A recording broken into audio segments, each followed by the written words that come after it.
Welcome back to the channel everyone, I hope you're doing well. It has been just over a week since the update on the Big Shallow, where I told you all about the issues that I had with this aquarium and how I almost gave up on it. Luckily that's all in the past, and right now the aquarium is running super stable. So today we're going to do quite a big maintenance session on the Big Shallow.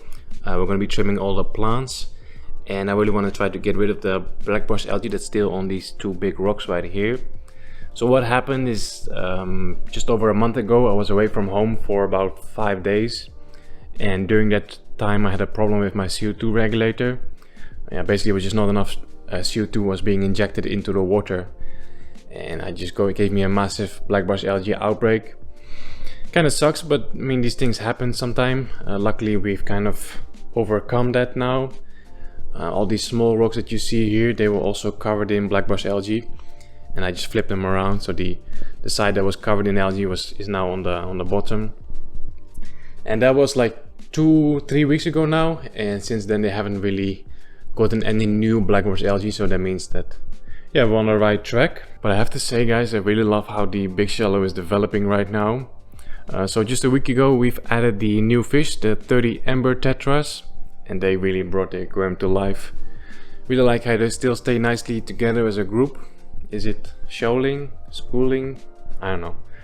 Anyway, yeah, just really love how the tank is developing. It's definitely in need of a big trimming session though. So I think it's been 3 or 4 weeks since I switched to a new liquid fertilizer, and since then the plants have literally just exploded. So this is what I'm dosing. So we have master line number 2, that is macro fertilizers, so nitrate, phosphate and potassium. And then we have the master line 1, this is micro, so this is all your trace elements, some iron. Now what I really like about this stuff is that it's just super easy to dose. It has this dosing pump on top. I think one pump is 2 milliliters. Recommended dose, it's all Romanian, but I think it says here 1 milliliter per 30 liters. So this aquarium is 180 liters roughly. So I'm just dosing 3 pumps of this one, 3 pumps of the other one on a daily basis, if I remember. So usually I get like 5 days in, and yeah, since these fertilizers, it's been crazy. Now we don't have a full carpet of glossostigma just yet. I mean, we still have a few gaps here and there, but this is literally like the best it ever looked. I'll show. I think I have a clip from the glosso carpet, how it looked like a month ago. I'll try to overlay that clip if I can find it. But yeah, there's like a huge difference from how it looked a month ago. Same goes for every other plant, by the way. We are at this point where it starts to become a bit messy though. I mean, look at this. This is the Tripartita Mini, and this stuff is just growing wild. It's growing everywhere. So that's why we also need to do a big maintenance session today, big trimming session. Before we do that, let's just take a minute to just admire the tank before we completely destroy it and completely remove all the beautiful plants. In fact, let's go over the plants for a little bit, because we haven't done that in a while, and soon we're going to trim them so you won't be able to recognize them anymore. So in the foreground we have a carpet of glossostigma. So this is not the easiest carpeting plant. It's the first time I'm trying to grow this one, but if you have good light, if you have decent CO2 levels, then it should grow just fine. In my experience, it doesn't really do well with hard water, so that's why I was struggling with it for a little bit. And then in between the carpet we have some patches of cryptochlorine. So this is Crypt Wendtii compact. This is a plant from Denala plants. In fact, all the plants are from Denala plants, but I think the Crypt compact is only available from Denala plants. And yeah, I really like this one. It stays quite small, that's why it's named compact, I guess. Behind the crypt we have of course the Tripartita Mini. So this is a crazy fast growing plant. We really need to keep this one in check because it's already growing here into the carpet, and we kind of don't want that to happen. We just want to have one carpeting plant and not a mix. Moving on to this side, we have here this leafy plant that is Halantium bolivianum quadrocystatus. I think if I pronounce that correctly. Another easy fast growing plant. This one is also sending out runners everywhere, so we need to thin it out a little bit, remove some of those runners. Mixed in with that we also have Halantium tenellum red. It's this a really thin grass-like plant right there, another fast grower, and towards the back we have some Vallisneria nana, so that's the long grass type plant over there. And then in the back we have the Heterantera zosterifolia. That's another fast growing plant. Lots of fast growing plants in here. Yeah, I think that's all of the plants. And then fish wise we have of course the amber tetras like I just mentioned. So I think we have about 30 of them. Besides that we still have a small group of the gold ring danios. I bought like 15 of them, but their numbers are slowly decreasing. I'm not sure what the problem is. You guys might mention that it might be fish tuberculosis. And besides the gold ring danios, we still have quite a big group of pygmy cories, but they are very very shy and they're hiding in amongst the plants. Okay, enough chit chat. Let's get to work. Let's start with the maintenance session. So the plan is to first trim the plants, and I'm going to trim everything, like literally nothing is going to escape my scissors. And then I'm going to lower the water level, and then we can treat the rocks for the algae. So I think I'm just going to lower the water level and then paint the rocks with liquid carbon or glutahaldehyde. I was also thinking using, what's it called? Hello? I was also thinking of using hydrogen peroxide, but it's a little bit more aggressive. Liquid carbon is a little bit safer for the plants and the fish, so let's go with that.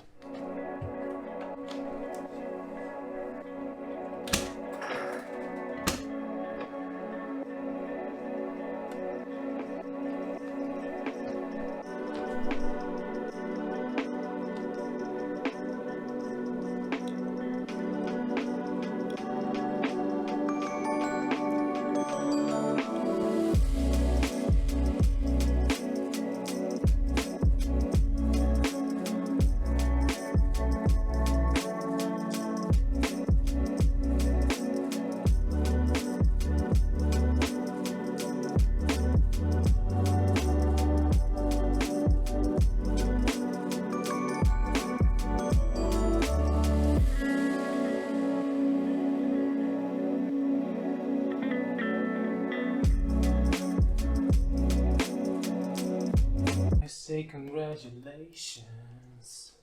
Worked so hard, forgot how to vacation. Wait, is this thing still on? Okay, there's the trimming more or less done.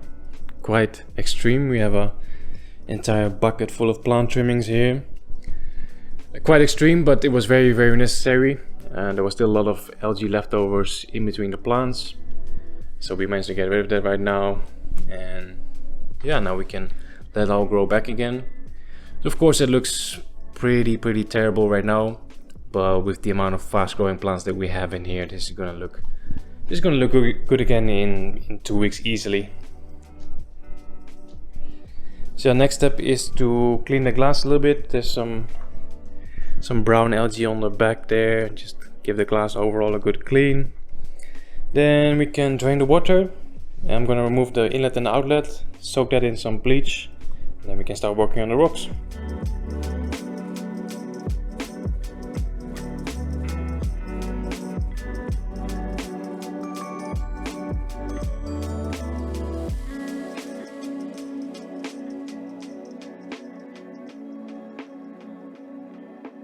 Okay, so we're currently draining the tank. I always get this question, what am I using for that? So this black piece is just an old filter inlet pipe from a JBL filter. That's attached to a large garden hose. This hose goes directly to the toilet where it's draining. Unfortunately, I don't have a garden where can use this water for my plants, but it is what it is. And then when I want to fill it back up, I attach the hose to a return pump. I put the return pump in the sink, and that way I just fill it back up. Super simple. Okay, this is pretty bad.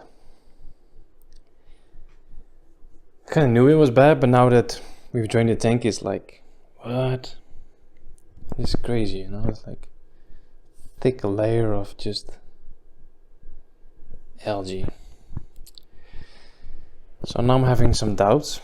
So my initial plan was to just drain the water level and then just spray the rocks with liquid carbon. But now I'm having doubts because if I do that and all the algae is gonna die, then that's all gonna, I mean that's good of course, but then all that dead algae is going to be floating around in the aquarium. And I mean, we're talking about a lot of algae. So now I'm not sure what to do. I mean, if it wasn't for this rock, I would just take everything out and just clean it and then place it back once it's clean. But this rock is like balancing on some smaller rocks, and it's gonna be a nightmare to put it back in. What do we do?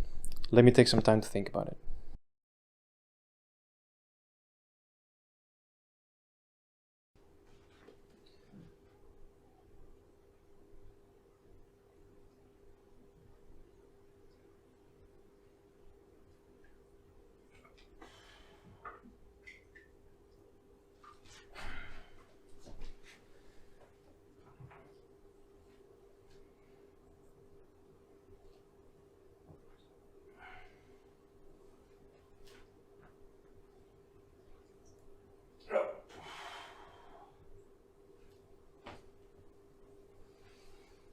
The decision has been made.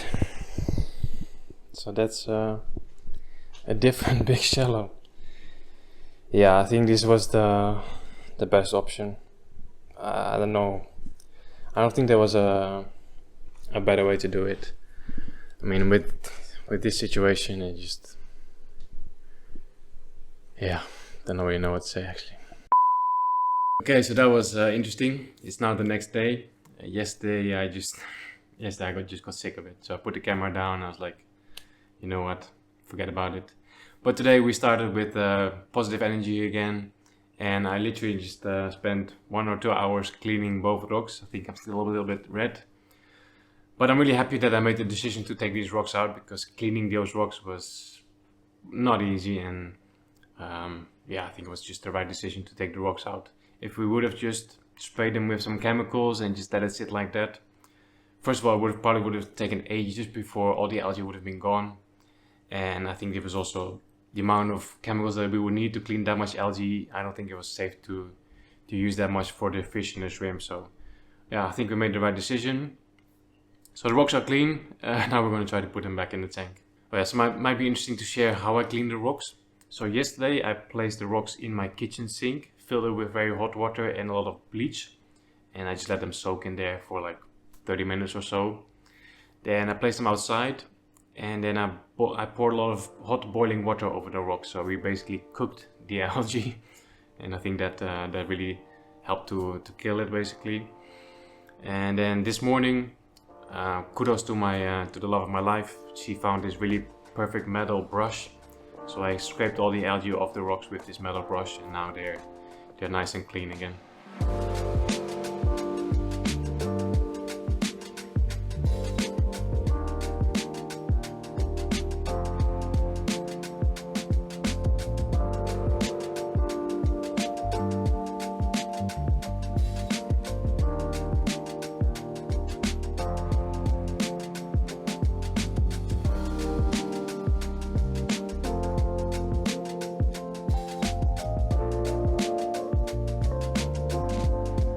Wow, that actually went really smooth.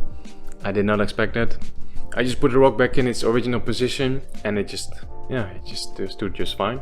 I really thought it would be collapsing and I would find new rocks to support it again, but it went really smooth. I remember when I first filled up this tank after I made the hardscape, I filled up this tank for the first time and the rock collapsed. So maybe that's why I was still a little bit afraid. But we're all good. So the rocks are, I would say, 90% clean. There's still some algae here and there, but at least that algae is dead. And now the fish and the shrimp can hopefully finish the rest of the job.